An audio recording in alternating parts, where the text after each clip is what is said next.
Habari za usiku mabibi na mabwana. Leo katika kipindi chetu cha simulizi za watu waliosimama, tumetembelewa na dada yetu mpendwa, dada Delila Michael. Anatuelezea situation yake nzima tokea ameanza kuingia kwenye mahusiano mpaka kwenye ndoa, mpaka ndoa yake kuvunjika. Na pia anatusimulia athari alizozipata, kuumizwa na watu wake wa karibu. Naamini kupitia hiki anachotusimulia leo tutajifunza sana mengi na tutazingatia. Karibu.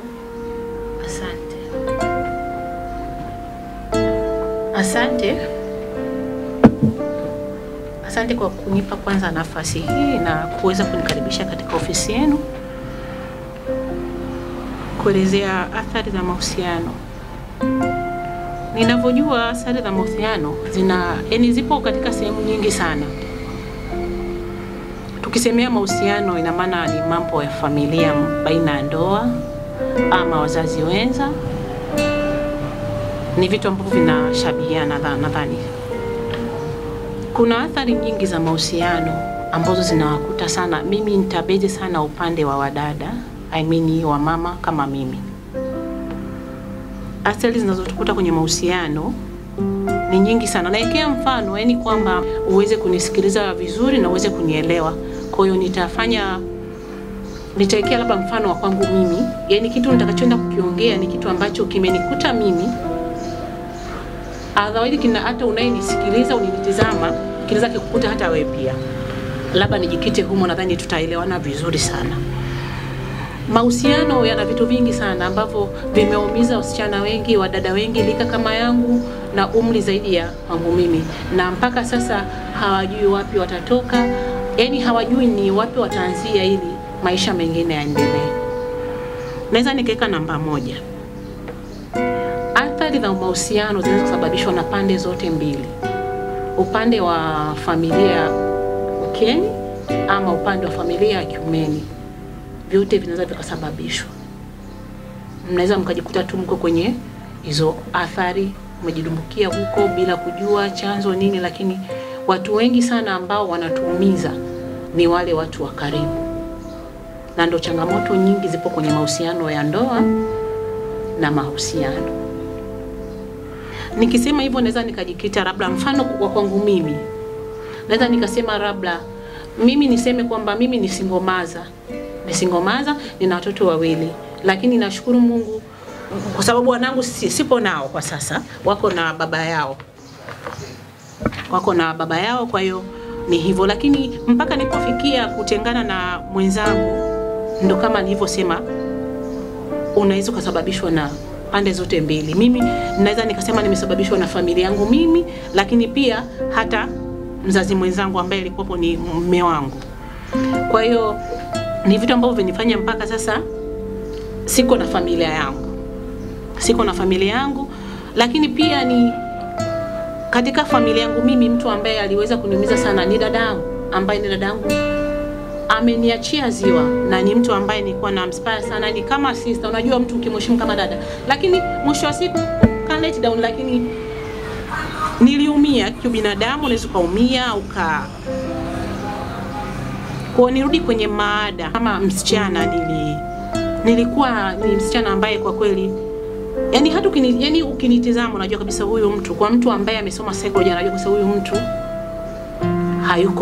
hayuko kwenye mstari ambao unatakiwa. Ziliniletea athari nyingi sana. Kwanza uchumi wangu uliumba, vitu vyangu vingi vilisimama, nilipoteza vitu vingi sana kwa sababu nilienda kuanza maisha, nikapoteza kila kitu. Kwa ni kama nilianza upya, natoka nyumbani nasema sasa naenda kupanga. Kwa ni athari moja hapo ambayo ilinikuta. Lakini kwenye hiyo athari moja ilinikuta ni vitu vingi ambavyo nilikutana navyo pia. Kwa hiyo nilipitia vitu vingi sana ambavyo kwa wasichana ambao wamepitia changamoto kama yangu wanaelewa nilichokuwa nakipitia. Na wakati naanza maisha nilikutana na vitu vingi sana. Unajua unapotoka kwenye mahusiano ya ndoa, unapoenda sehemu nyingine tofauti, lazima utakutana na mahusiano mengine tena. Kwa hiyo unakuwa una ile mihemko. Kwa kipindi hicho unakuwa unahitaji sana faraja, wengi wanajua.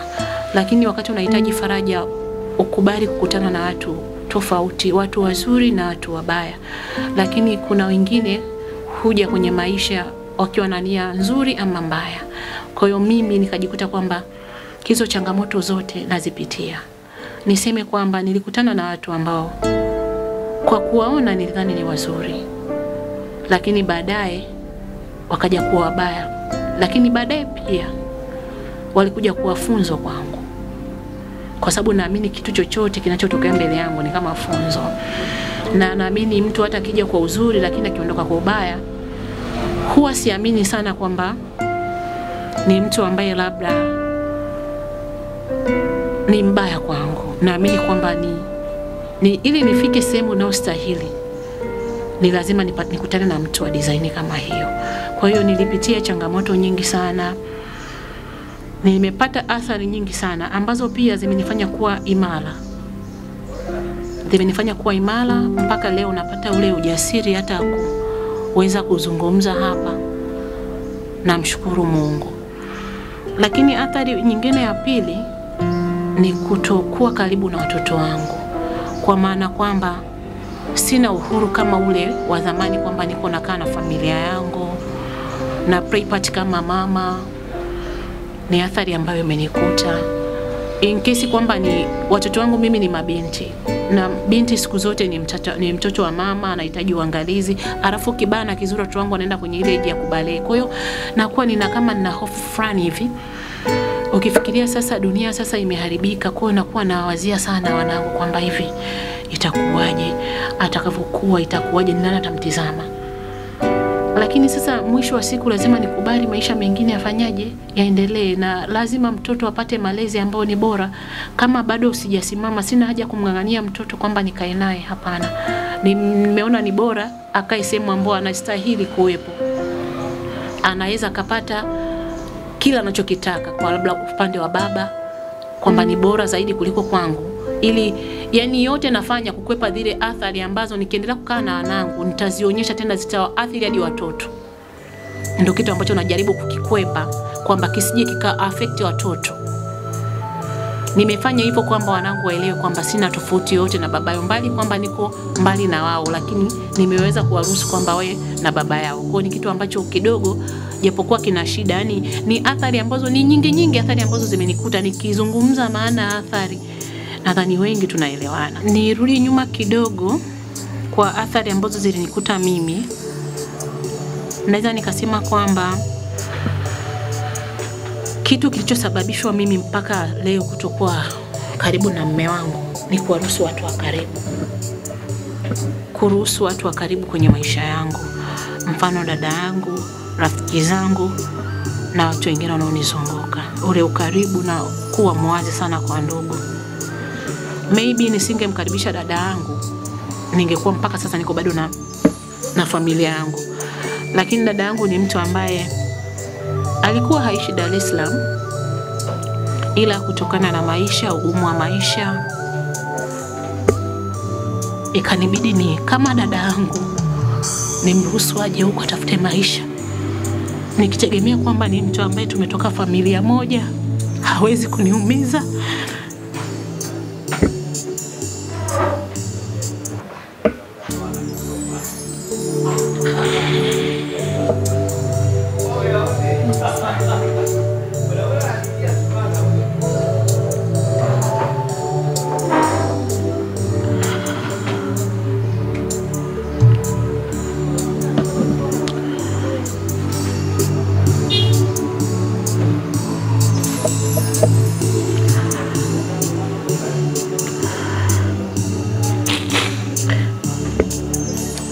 Pole ndugu mtazamaji, unajua kuna vitu ukivikumbuka moyo ni lazima uume. Moyo wenye nyama ni lazima uume, na tumeumba kukumbuka. Kwa hiyo ni vitu tu ambavyo vinatokea kwenye maisha, vinakuwa vinaumiza sana. Lakini yote kwa yote namshukuru Mungu. Kwa hiyo ni dadangu ambaye alikuwa amepitia changamoto kidogo, na yeye kama binadamu nikaona kwa sababu kidogo nina kauwezo kidogo, acha nimsogeze angalau na yeye apate riziki kwa ajili ya watoto. Lakini kumbe wakati nafanya hivyo nilikuwa nakaribisha vita ambavyo siwezi kujua ni Mungu alipanga ama ni kitu gani kilikuwa kimepangwa juu yangu mimi. Kweli nikajikuta nimemkaribisha dada yangu, na kwa sababu mwenzangu alikuwa ni mtu wa kusafiri, kwa dada yangu alifikia moja kwa moja nyumbani kwangu. Basi nikamwelekeza maisha, bwana jipe moyo dadangu, tutaenda hivi 1 2 3, kwa sababu kuna suka, nitakuelekeza mitaa, utafanya 1 2 3, utacheza vikoba, kwa sababu alikuwa hana experience ya kuhusu vikoba. Nikaambia utapata vikoba kwa sababu mama wengi wanaingia kwenye vikoba, wanachukua mikopo, wanafanya mambo yako, na wewe utatoka tu, usikate tamaa. Yani nilimpa moyo. Yani ninavyozungumza ni kwamba ni dada yangu aliyeniachia ziwa, baba mmoja mama mmoja. Basi maisha mengine kaendelea. Baada mume wangu kutoka safari kuja akamkuta, kabidi aenda kapange chumba, kupanga chumba. Maisha mengine kaendelea kana maisha yake. Lakini kumbe baadaye, kwa sababu mimi ni mtu wa watu, kumbe baadaye, labda baadaye sasa namwambia sister, uko wapi? Niko nyumbani. Basi fanya tutoke leo. Tunatoka, tukitoka kumbe ananipiga picha na nirekodi, anamtumia mwenzangu. Mimi bila kujua.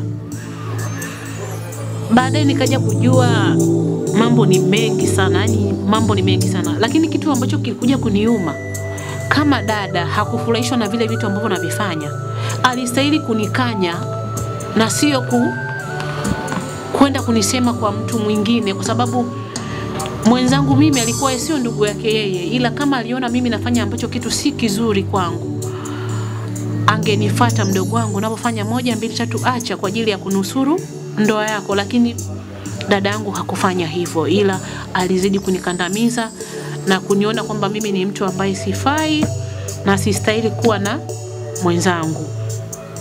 Yani ni voice ambazo ningekupa na simu yangu ambayo nilikuwa nayo zamani, kiukweli mpenzi mtazamaji, huwezi kuamini kwamba ni dada yangu ambaye tumetoka tumbo moja. Wanaonisikiliza na wanaojua hii story wanaamini kwamba ninachokiongea ni kweli, na hata yeye mwenyewe akinisikia anajua kwamba ninachokisema alikifanya. Sio kwamba labda nasema tu au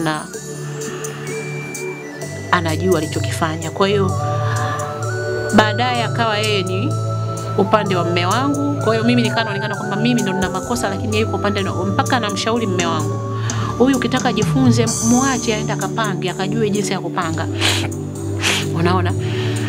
Kweli ikatokea hivyo mpaka nilipofikia, na inaweza nikasema mpaka sasa nimemsamehe, lakini siwezi kuongea naye chochote kuhusu yeye wala yani niseme hata kusalimia naye kwa kweli hawezi kupokea salamu yangu. Lakini mtu ambaye tunakutana nyumbani, hata kama kuna shughuli inaenda, yani ni kama ni mtu ambaye ni mtu baki, kwa sababu wanakuambia ukishamjua adui inabidi ukae naye mbali sana. Kwa hiyo ni athari ambazo pia zimenikuta. Pia ni athari ya pili pia kutokuwa karibu na ndugu yangu tena, kwa sababu simuamini. Kwa hiyo sina mahusiano yote na yeye, baina yangu mimi na yeye hakuna mahusiano.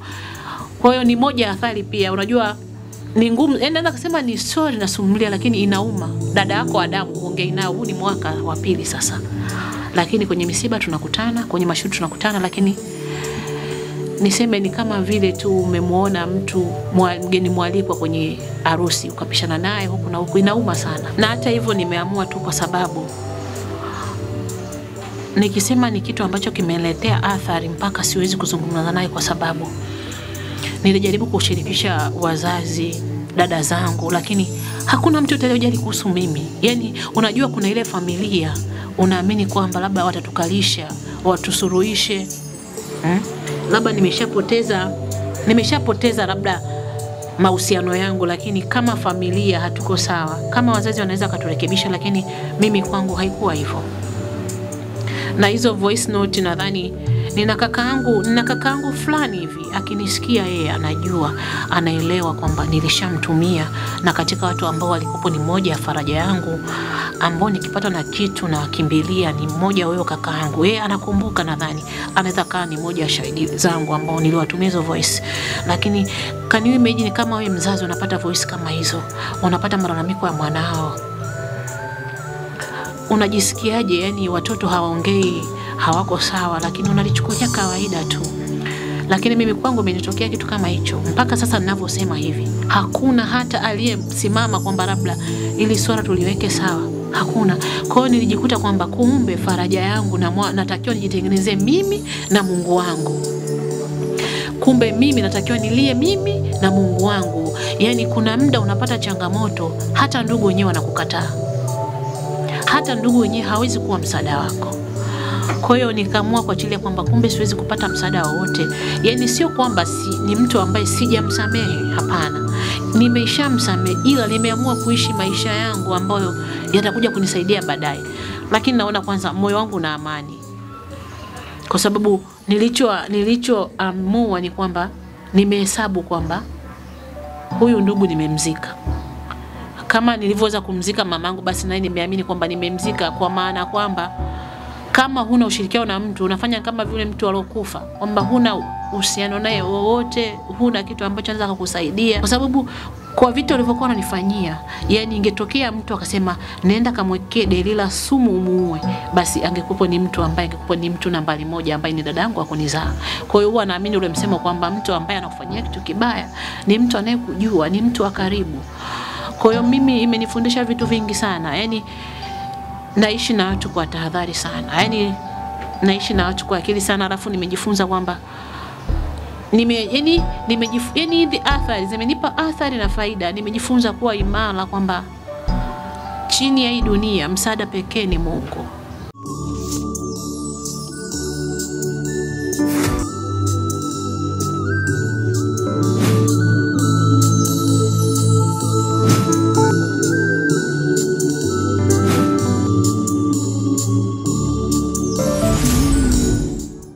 Na ukiona mtu anakusaidia, basi shikamana sana na huyo mtu. Kwa hiyo nimeamini kwamba mimi dada yangu kwa sio kitu chochote. Kwa hiyo nimeamua kuwa huru na maisha yangu na yeye huru na maisha yake. Naweza unajua kwenye story, mpenzi mtazamaji, kuna kuhuzunika na kufurahi. Naweza nikakuchekesha. Mfano kama ile juzi nilikuwa nimesafiri nimeenda msibani, lakini bahati nzuri na bahati mbaya huyo dada yangu alikuwa anaposwa. Unajua roho ya maumivu, nikasema hapana, nitaweza kuvumilia kweli akiwa na mimi namuona, lakini uone nilivyojua kupona na uone Mungu alivyokuwa ajabu. Ni kama story, lakini ni kitu ambacho ni kikweli. Nikasema Mungu, nilivyosikia habari afu sijasafiri, nikasema no, inabidi Alhamisi nikate tiketi niondoke haraka nirudi Dar es Salaam ili tukio lisinikote. Lakini nilivyolala usiku, ni kama nilikopo naota, kuna kitu kikaniambia. Nikana nungunika kwamba kwa nini mimi? Kwa nini mimi? Nikiwaza kwamba huwa naenda mara nyingi nyumbani na tunakutana, lakini hakuna hata mtu mmoja aliyotokea kwamba nyie hamko sababu tukae tusufishe swala. Lakini leo pia wanafurahia tatizo lake na mimi nipo. Na ukiona watu wanavyolipokea ni watu ambao wana furaha, ina maana hakuna anayejali kuhusu mimi kwamba huyu mtu aishaumizwa na huyu mtu. Kwa hiyo nikaona okay, inabidi na mimi niwe be strong. Nikamwambia okay, siwezi kukata tiketi. Kweli sikukata tiketi. Ikatolewa taarifa, ilikuwa ni Alhamisi, wageni wanakuja Jumapili. Nikasema Mungu, naomba unipe nguvu, naomba unipe uvumilivu, naomba unipe utulivu, na naomba unipe hekima. Huwezi amini, ilikuwa ni Jumamosi. Unajua maisha ya kijijini kwetu sio kijijini sana, yani vijiji vile vilivyoendelea. Basi tumekaa jikoni, tuko na mamangu. Si mama yetu alifariki, lakini huyu ni mama yetu mdogo ambaye ni mke wa baba yetu. Baba yetu baada ya mama kufariki alioa mwanamke mwingine. Basi tumekaa tunapata chakula cha jioni. Mara ghafla mtu anaingia. Unajua usipokuwa sawa na mtu ni kama vile umeambiwa uko chini ya ulinzi. Yani hata ile appetite ya kula nikakosa nguvu, nikakosa mali, lakini bado nikaa naendelea kumuomba Mungu kwamba Mungu naomba nipe ujasiri. Unajisikiaje unaenda kulala chumba kimoja na mtu ambaye ni adui yako? Usiku uliisha, yule dada akafika kala chakula, akafika kumsalimia mama, mimi hakunisalimia. Yani akasalimia kwa pamoja lakini mimi sikujibu. Tukafika, kaenda tukalala chumba kimoja, katandikiwa sehemu yake na mimi nikalala kitandani kwangu mpaka asubuhi. Asubuhi ilipofika, mimi nikaendelea na shughuli zangu. Ndio siku ya shughuli sasa, maana yeye ndo mwali. Nikasema Mungu, yani hapa lazima nipate ujasiri. Uwezi amini mpenzi mtazamaji, nilipata nguvu, nikaamka asubuhi, Huwa mimi nikaenda nyumbani wananijua kuamka kwangu ni saa 3, lakini siku ile nikapata nguvu nikaamka saa 12 asubuhi. Mpaka mamangu akashangaa akaniambia, "Dela, mbona leo amekwambia mama siku hazifanani?" Basi nikaamka nikafanya shughuli zangu kwa uzuri kabisa. Huwezi amini. Chakula kile mimi ndo nilikiandaa. Nilichinja kuku, nikapika, nikaandaa kila kitu na yeye ni anaona. Yani nimeandaa kila kitu, yani mtu anakuja kulipiwa mahali, huongei naye, wewe ndo unafanya kila kitu. Yani mimi ndo nilikuwa steering. Sijatoka jikoni mpaka saa 9, napika, nimemaliza kila kitu, nimeandaa. Shughuli kafanyika. Unajua mtu ambaye amekukosea huwa siku zote hakai na amani. Anaweka nyimbo zake, basi akiweka nyimbo zake zikiimba, kwa sababu tumepewa masikio zikiimba na mimi naitikia. Unajua naitikia na najikuta kwamba na yeye kaeka kwenye simu na mimi najitikia. Lakini hatuna mawasiliano yote kati yangu mimi na yeye, hatuna. Yani hata akiweka kitu hapa hawezi kusogea. Yani hata akisimama mimi siwezi kumpisha. Na hawezi kupita mbele yangu. Basi shughuli kaisha. Akaondoka zake akaniacha na nikawa na amani tu, yani na amani ya moyo. Yeye nadhani nafsini kwake kana jiuliza, huyu binti nimemfanyia mambo yote, siongei naye, lakini ameweza kuwapikia wageni wangu. Na kile chakula cha ajabu alikula yeye pia. Sio kwamba hakula, alikula vizuri kabisa. Wanasifia kabisa, hiki chakula hiki kapika fulani hiki, amekila vizuri. Basi kwa hiyo nikajikuta kwamba kumbe nimepona, lakini nikajifunza kwamba ukipitia maumivu usitegemee kwamba kuna mtu atajali maumivu yako. Pona kwanza wewe nafsi. Yani nisemeje sijui. Jililie nafsi yako mwenyewe. Usitegemee kuliliwa nafsi na mtu. Kwa fikiria mimi ni swala, hata wazazi wangu hawajali chochote kuhusu mimi. Hawajali maumivu yangu. Lakini inauma sana. Yani inauma kwa mzazi. Mimi naamini siku zote, yani hata mtazamaji unayeniona, huwezi ukaacha watoto wako hawana mawasiliano vizuri. Lazima wakalishe chini, lakini mimi kwangu haipo hivyo. Ni kitu ambacho kinaniuma, lakini namshukuru Mungu, naachilia, mambo mengine yanaenda.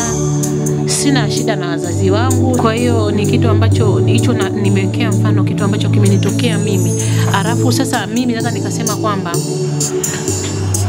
sababu ambayo ilifanya mahusiano yavunjike, pia hata mwanaume wangu mimi niseme ni mtu ambaye alikuwa hanipendi, labda nitumie lugha hiyo. Nikisema mtu ambaye anipendi kwa sababu nina asilimia zote. Unajua mtu akikupenda, wanawake wanajua. Mtu akikupenda sehemu yote atakusemea vizuri, atakuzungumzia vizuri. Hata ukiwa na makosa mtu atajua. Naweza nikasema alikuwa hanipendi, maybe alikuwa ameniweka ni kama yani alikuwa ni kama ananitumia, kwa sababu mume wangu mimi ana watoto wengi sana. Kwa alinifanya kama mimi nimlelea watoto wake, then watoto wakikua afanye mambo yake. Kwa naweza nikasema kwamba ni dada yangu kweli alichangia, lakini pia hata yeye ni mtu ambaye alikuwa hana mapenzi na mimi. Kwa sababu angekuwa na mapenzi na mimi angekumbuka mengi, angekumbuka mema yangu. Si kwamba ni mimi ndo nilikuwa mwema sana kwake au mimi sikuwa na mpungufu kwake, hapana. Ila yeye hata kinisikiliza sasa hivi anajua ni mangapi nimevumilia. Nilikuwa bado niko binti mdogo sana, kwa sababu yeye ni kidogo kanizidi kiumri. Alikuwa amenizidi kidogo kiumri, na nimeanza masomo nikiwa bado ni mdogo na miaka 21 nadhani. Kwa hiyo anajua. Kwa ni yeye pia ni mtu ambaye halikuwa hajapenda kuwa mimi niwe mke wake. Kwa sababu kama angekubali mimi niwe mke wake, sidhani kama angekubali kuniacha, kwa sababu vitu vingine ni yeye alikuwa anasababisha. Yeye alikuwa anasababisha, anashindwa kunitreat mimi kama mke. Nashindwa kupata mahitaji kwa wakati, na wakati niko na watoto ambao watoto wanahitaji matunzo, wanahitaji kwenda shule, lakini yeye kama mume alikuwa private. Kwa hiyo niseme kwa nafasi, yani kwa watu wanaonifahamu wanajua nilipika pati yangu, nilifanya kama mama, na sikuwahi kuwa mama mbaya kwa wale watoto. Hata wao wanajua, hata jamii inayonizunguka inajua. Mpaka unafikia hatua kuwa mama mbaya, basi ujue kuna vitu baba kama baba hasimami kama baba ndani ya familia. Kwa mimi niseme kwamba hizi ni athari ambazo mimi naweza nikaekea mfano.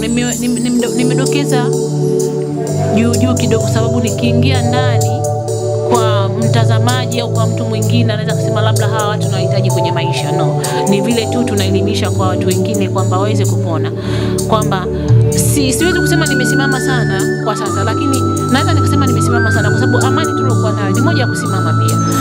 Kwa hiyo na siingii sana ndani kuongea mambo mengine ya ndani kwa sababu nitakuwa najisikia uchungu sana, lakini kwa mtu ambaye niko na share na story akinisikiliza sasa hivi na kipindi kile nampa story ya nyuma, anaweza kusema kweli Delila, yes, ume give up. Anaweza kusema hivyo. Yupo ambaye anaweza kanisimulia hata kama anaweza, yani unajua kuna kipindi hata nuru ilipotea, lakini nilikuwa siwezi kuongea bila kulia, yani unajua ile, yani unakuwa na uchungu upitiliza, unaona.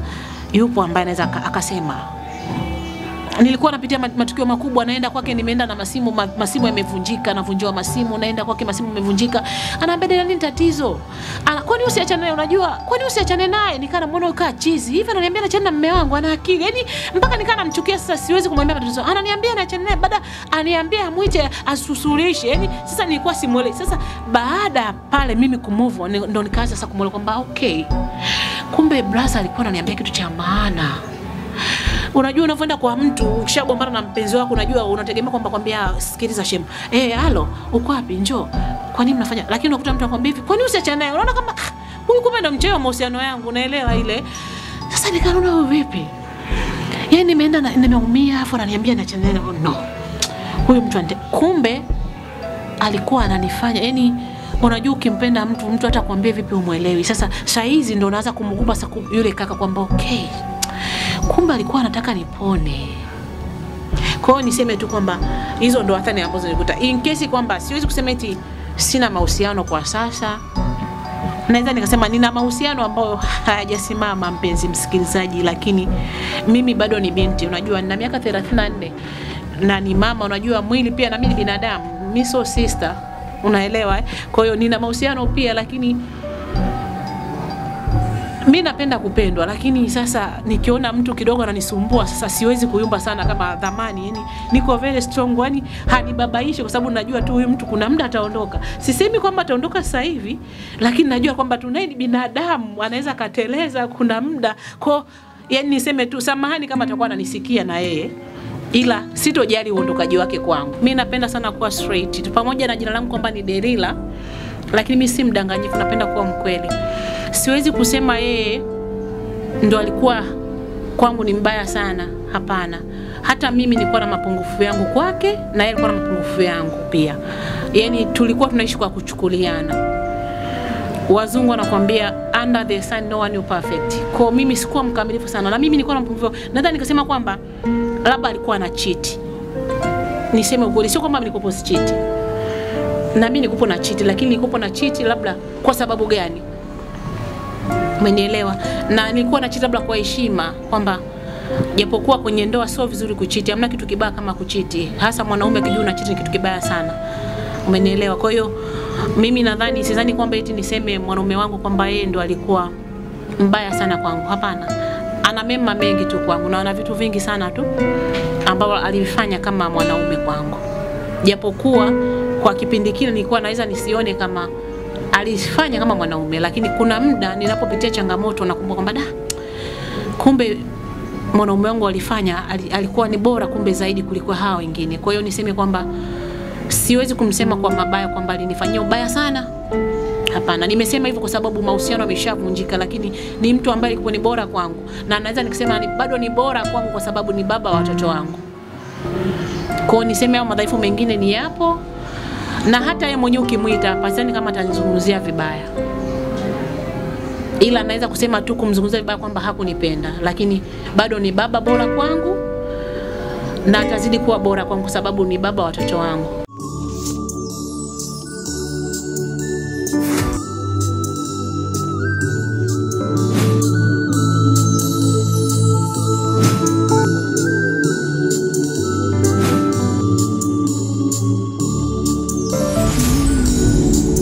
Pole sana dada kwa simulizi, na pia kwa wakati mwingine kwa sisi mabinti wadogo ambao tuko tu kwenye mahusiano tujaingia kwenye ndoa, tukiwa tunasikiza simulizi muda mwingine zinatutia kama pressure, tunaogopa. Je, unatushauri nini? Ni kweli inasikitisha na linatia simanzi sana. Na hasa kwa sasa familia nyingi zimekuwa na shida. Yaani hata mabinti wanaogopa kuingia kwenye ndoa, kwenye mahusiano, lakini mimi naweza nikasema kwamba ukiona mtu mzima analijua kuna jambo, kwa kuna haja ya kujifunza kwa haya tunaosimulia, na kuna haja ya kujifunza kwa sababu lengo hasa la kusema haya mambo, kusimulia hichi kipindi ni kutengeneza familia baadaye, kwa sababu tunazeeka, tunatengeneza kizazi cha baadaye. Ili kizazi kiwe imara lazima tukiweke imara kwa baadaye. Tusije tukana na kizazi ambacho hakina familia. Tofauti na nadhani kwa watazamaji mnaangalia tofauti familia za sasa na zamani. Baba zetu sisi walikuwa, mimi babangu na mamangu wameishi wote miaka yote mpaka sisi tunakuwa. Kwa hiyo mimi sijalala na upande mmoja, nimelala pande zote mbili. Lakini vipi leo mimi najikuta nalelewa na watoto wangu wanalelewa pande mbili tofauti. Kwa hiyo tusipokuwa makini tena kwa kizazi hiki kinachokuja, unaweza kujikuta kwamba hawaolewi ila tu mtu anazaa, yaani watakuwa hawachani tena, yaani kwamba kutakuwa hakuna mahusiano ambao tunaishi kwa pamoja. No pointi kubwa, nadhani unanielewa. Lakini niwaibie siri kwa mabinti. Ukitaka kuolewa, olewa na mwanaume anayekupenda, sio unayempenda. Mimi mamangu aliniambia lakini kwa simuelewi, ila sasa ndo namuelewa kwa sababu mimi niseme kweli nilimpenda sana mwanaume wangu. Na ndio maana kupo lazima kufanya chochote kwa sababu yake. Kwa mtu akikupenda atafanya chochote, yani ataenda hata kuiba ili tu akupe furaha yako, unaelewa eh? Kwa hiyo ukitaka kuenjoy maisha, olewa na mtu ambaye anakupenda yeye. Usifate moyo wako, kwa sababu atafanya kila kitu kwa sababu anakupenda. Lakini ukiolewa na mtu ambaye unampenda wewe hakupendi, utateseka pia. Utakuwa kama mimi. Kwa hiyo nadhani msikate tamaa. Mahusiano si wanaume wote ni wabaya, wala si wanawake wote wabaya. Kwa sababu watu wanaogopa, yani wanawake wote ni wale wale. Kuna kale kakao tunaita wanaume wote ni mbwa. Hapana, mimi mpenzi wangu sio mbwa. Kwa hiyo ni kauli ambayo hata mimi nishawahi kuitumia. Unajua ukishaumia unajikuta nawe unakuwa mmoja kati ya wale. Kwa hiyo si wanaume, wapo wanaume wazuri na zipo familia ambazo ni nzuri. Ila tunaangalia kwa athari ya sasa ni familia nyingi zimepata madhara. Na watoto pia wanaharibika pia kwa design ya hizo athari. Kwa hiyo lakini pia tunawapenda ndugu zetu, lakini tunavyokaribisha ndugu zetu kwenye familia unatakiwa uwe makini, yani kuwe na mipaka. Kuwe na mipaka ambayo ukiamini kwamba baadaye itakuletea ile athari. Sio kila kitu cha kwenye mahusiano yako kumwambia ndugu au kumwambia mtu mwingine. Kwa hiyo mabinti, msiogope kuingia kwenye ndoa ama kwenye mahusiano. Ni wewe tu hakikisha hayo mahusiano hayatakupa madhara. Mimi nadhani ushauri wangu ni huo. Lakini uwezo kusema eti kusema mahusiano sio kweli. Maybe una mahusiano ambao wewe unayapenda zaidi, lakini kuna mwingine anakuhitaji. Pia unatakiwa makini, sio kila mwanaume akakuonyesha anakupenda. Yaani unatakiwa ufanye uchunguzi kidogo. Kwa hiyo tu ni lakini cha muhimu ni kuomba tu Mungu akupe mtu ambaye ana hofu ya Mungu. Ningependa sana kwenye hichi kipindi mjifunze kitu kimoja, na msininukuu vibaya. Nimeamua kujitoa kama kioo cha jamii kwa ajili ya kutengeneza familia nzuri za baadaye. Kwamba tunachokizungumza ni kitu ambacho kipo. Mimi kimenikuta ni walisi yangu. Sio kwamba nazungumza mambo yangu ya ndani, hapana. Ila napenda kitu kizuri ama kibaya tushare na jamii kwa ujumla. Ambapo ni faida kwangu, ni faida kwa sababu hata mimi nilikuwa nasikiza zile story. Nikaona okay, kumbe kuna watu wanapona kupitia hizi story. Kwa hiyo na mimi nataka mpone kupitia story yangu kwamba mahusiano yasikufanye ukashindwa kufanya chochote, mahusiano yakakufanya ukashindwa kwenda ukaishia kuwa mlevi wa baa, mahusiano yakakufanya ukashindwa kufanya vitu vingine kwa sababu ya mahusiano. Hapana, kuna maisha mengine baada ya mahusiano. Kwa hiyo naomba yani mpone kupitia mimi. Ninachokiongea ni kitu ambacho mimi kimenikuta. Nimejikuta kwamba napata uchungu, inabidi nizungumzie kitu ambacho kimenikuta mimi, kipo kwenye maisha yangu, ambacho hata mtu nikimueleza, hata msikilizaji anayenifahamu anasema umemsikiza ile sister, ni kweli bwana. Kwa kuna mtu anaweza kapona kupitia mimi, lakini kuna mtu pia anaweza asipone kupitia mimi, ila yatakapomkuta naye kama mimi atakuja kuwaponyesha wengine. Kwa hiyo maisha yako hivyo, wanakuambia asiyesikia la mkuu huvunjika guu. Asanteni kwa kutufuatilia katika mitandao yetu ya kijamii ikiwemo Instagram, Facebook, TikTok na YouTube. Hiki kipindi kikiwa na maana kwamba ni watu wanakuja kusimulia changamoto zao walizozipitia katika maisha, aidha mahusiano, hali duni za kimaisha, lakini bado hawakukata tamaa, waliendelea kusimama na kuwa imara. This is Mbogi TV. Habari, kazi na sala.